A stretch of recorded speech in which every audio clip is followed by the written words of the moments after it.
Até recentemente, muito pouco era estudado sobre a história da África, normalmente reduzida à antiguidade aos egípcios. Porém, o crescimento do interesse e importância desse continente jogou luzes sobre a esquecida África subsaariana. Cercados por florestas, savanas, montanhas, o mar e o deserto, e convivendo com uma rica fauna, esses africanos viviam em pequenos reinos, muito parecidos com as cidades-estado da antiguidade.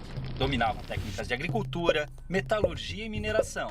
Cultuavam diversos deuses e a natureza, acreditando num Deus maior e criador, que variava de nome entre as tribos. Evitavam guerras, estreitando laços através do casamento. Porém, quando o conflito era inevitável, não visava a expansão territorial. Com a exploração europeia da costa da África, os nativos começaram a ser capturados e enviados como escravos para a Europa. A rota do tráfico negreiro mudou a partir da colonização do Novo Mundo, e o comércio de seres humanos atingiu grandes proporções pela necessidade de mão de obra nas novas terras. Os portugueses dividiam os africanos em 3 grandes grupos: os sudaneses, os guinenos sudaneses muçulmanos e os bantus, todos representando uma determinada região do continente e tendo destinos diferentes. O Brasil recebeu cerca de 40% de todos os escravos africanos trazidos para a América, já que demandavam mão de obra para trabalhar em suas culturas de cana-de-açúcar no Nordeste, no ciclo de ouro em Minas Gerais e nas lavouras de café do Rio de Janeiro no século XIX. O transporte desses povos, amontoados nos porões dos navios negreiros, era feito em condições desumanas, e muitos acabavam morrendo na travessia marítima, tendo seus corpos jogados ao mar.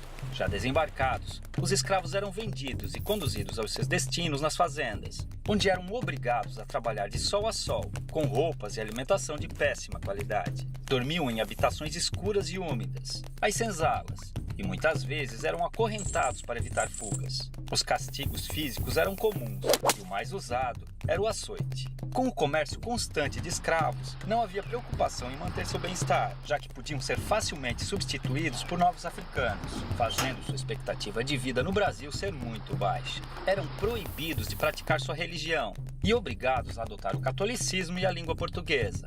Mantiveram sua cultura viva, realizando seus rituais africanos escondidos, criando até um tipo de luta, a capoeira. A maior parte dos africanos traficados para o Brasil eram homens, por serem mais valorizados nos trabalhos forçados. As mulheres, que não eram aproveitadas nas lavouras, viravam escravas domésticas, as chamadas mucamas.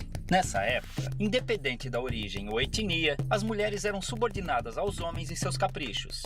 A mulher negra e escrava vivia a situação ainda mais degradante, sendo colocada como mero objeto sexual do homem branco. A miscigenação entre africanos, europeus e indígenas foi ponto-chave na constituição da população brasileira. As revoltas eram muito comuns nas fazendas, fazendo com que grupos de escravos organizados fugissem e formassem nas florestas os famosos quilombos, onde viviam em liberdade em comunidades similares às que existiam na África. Alguns escravos também conseguiram comprar sua liberdade adquirindo sua carta de alforria. Com o constante crescimento do sentimento abolicionista, o fim da escravidão era questão de tempo. Infelizmente, apesar de promover sua liberdade jurídica, a abolição não garantiu condições de vida dignas para os ex-escravos. A realidade que encontraram foi cruel, pois não possuíam moradia, condições econômicas ou assistência do Estado, fazendo muitos negros passarem por dificuldades após a liberdade.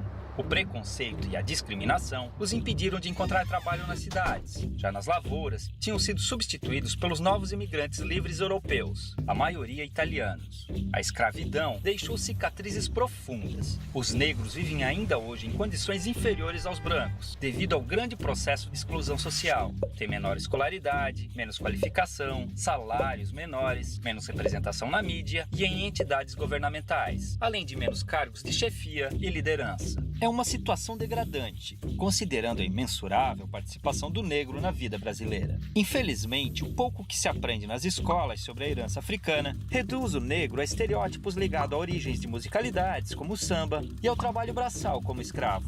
Esse pensamento induz muitas ideias erradas ou incompletas sobre as populações negras. Há muito mais sobre essa superfície. Os africanos foram, sobretudo, fonte de informação para os portugueses, que não tinham conhecimento sobre cultivo e exploração de produtos de regiões tropicais. Foi a tecnologia africana, com seu conhecimento agrícola aprimorado por milênios, além de suas técnicas de mineração, que tornou possíveis os principais ciclos econômicos do Brasil, como a cultura da cana-de-açúcar, a extração mineral e o cultivo do algodão e do café, gerando riqueza e transformando a geografia e a história do país, naquelas que conhecemos hoje. Estima-se que chegaram ao Brasil cerca de 5 milhões de africanos, entre os anos de 1500 e 1850, de um total de 6 milhões que deixaram forçados a África com destino ao país. É uma vergonha que ainda hoje seus descendentes passam por diversos tipos de privações e violências, em um país cuja colonização africana foi muito maior que a europeia. Felizmente, graças à luta do movimento negro, diversas injustiças históricas estão sendo corrigidas, vislumbrando um futuro de esperança, inclusão e igualdade para um povo que sangra,